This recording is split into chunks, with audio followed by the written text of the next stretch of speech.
Good morning, everyone, and welcome to Madison City Schools. It's a great, beautiful day today. Behind us, we're at our new middle school, Journey Middle School.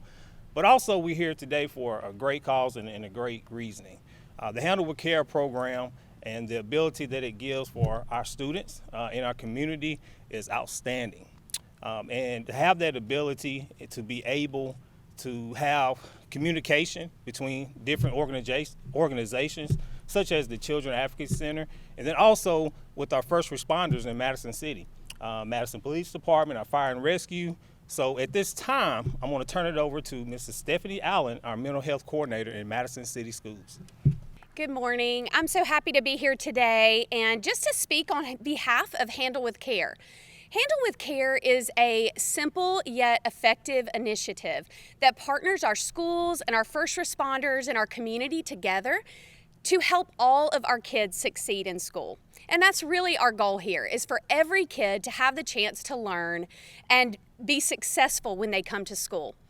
We know that trauma impacts our students in many ways, and what that can look like in the classroom could be difficulty concentrating or maybe coming in with not enough sleep. So through this initiative of Handle with Care and the lines of communication being open with our first responders, we're able to get three simple words, Handle with Care. No information is shared other than the child's name, their school, and those three words. Yet those words can make a tremendous difference when they walk into our schools to help our educators help them be ready to learn and succeed in the classroom. So I would love to introduce our first responders who are here today.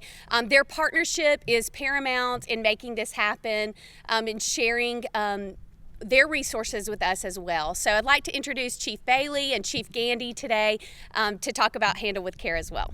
So I was contacted a little over a year ago by Chris Newland, the director of the National Child Advocacy Center, an outstanding program that we have here in this area.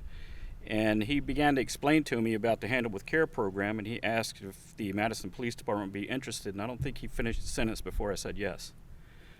We have a large school-age population in the city of Madison. We have a large school district, and we partner very well with that school district. And when I found out about this program, I was all on board.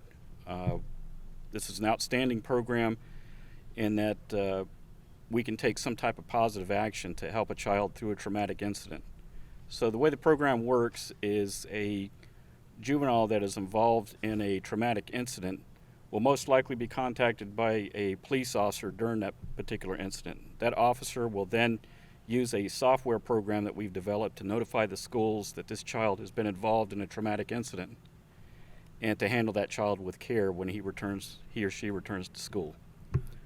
Again, an outstanding program, and it just goes to highlight the great partnerships we have with not only the community but also with special programs like the National Child Advocacy Center.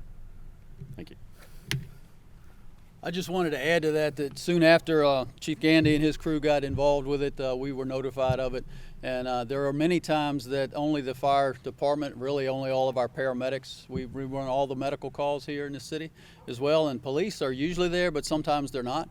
So when they're not, it's incumbent on us to be able to take the same steps, and we have the same software on all of our iPads on all of our units, so we can easily do the same.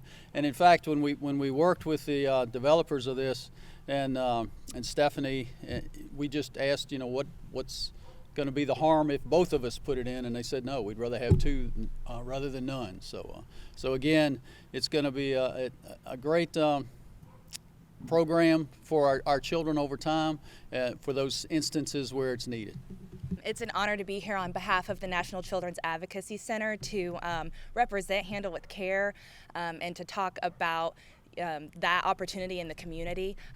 We are so excited to be a part of building a trauma-informed community here in Madison City and to partner with all of these great people that have come together to share about this. National Children's Advocacy Center is dedicated to creating a trauma-informed community, and we are glad to do that through Handle with Care. Handle with Care was started in 2013 in West Virginia, and it was a response to the opioid epidemic, and it's now in over 40 states, and we're so excited to be able to pilot that in Madison City. And I want to give a special thanks to the Women's Philanthropy Society for their support and investing in making this opportunity possible. I'll pass it over to the Women's Philanthropy Society. Hi, my name is Holly McCarty, and I'm the immediate past chair of the Women's Philanthropy Society and part of the grants committee that was privileged to be able to assess the Handle with Care program. The Women's Philanthropy Society's goal when assessing and awarding grants is to make a systemic change in the lives of women and children in our community. And that's what our grant is looking for. And as soon as we got to see this grant, we all knew that this was something we wanted to invest in to improve the lives of our children in our community. It is such an important program, and we were delighted to be able to support it. And I'm thrilled that today is the launch of this program, and I know that it's going to go forward and affect this community and many others throughout this state and others. So I'm delighted to be here, and I appreciate the support of everyone here today, the Children's Advocacy Center, and our first responders. Thank you so much. So first and foremost, as mayor here in Madison, one of the things that our citizens expect us to do is the two main things, and that's improve their quality of life. And in improving their quality of life, it starts with health and safety. Then the partnership that the city has with the schools is second to none. And we are constantly working to do everything we can to protect our students at our schools. One of the things we instituted long ago was Text to Protect. It was a way for folks to call in anonymously or text in and let us know things that we needed to know that might impact our kids. One of the things that I strongly believe in is the empowerment of our police, our fire, all of our departments to do what you need to do to focus on the quality of life issue that we talked about. And both chiefs came to me and said, Mayor, this is something that we feel like we need to institute and work with our schools on. And that is to be able to understand just those three simple words, that they can call in after a traumatic, or give us the information after a traumatic event and say, handle with care. I think we continue in the city to focus on our kids and do everything we can to keep them safe. It's a great community, and this is a program that will only enhance our ability to take care of those kids in the best possible way. And with that said, I'm going to back up, and then any questions that you guys have, we'll be glad to answer.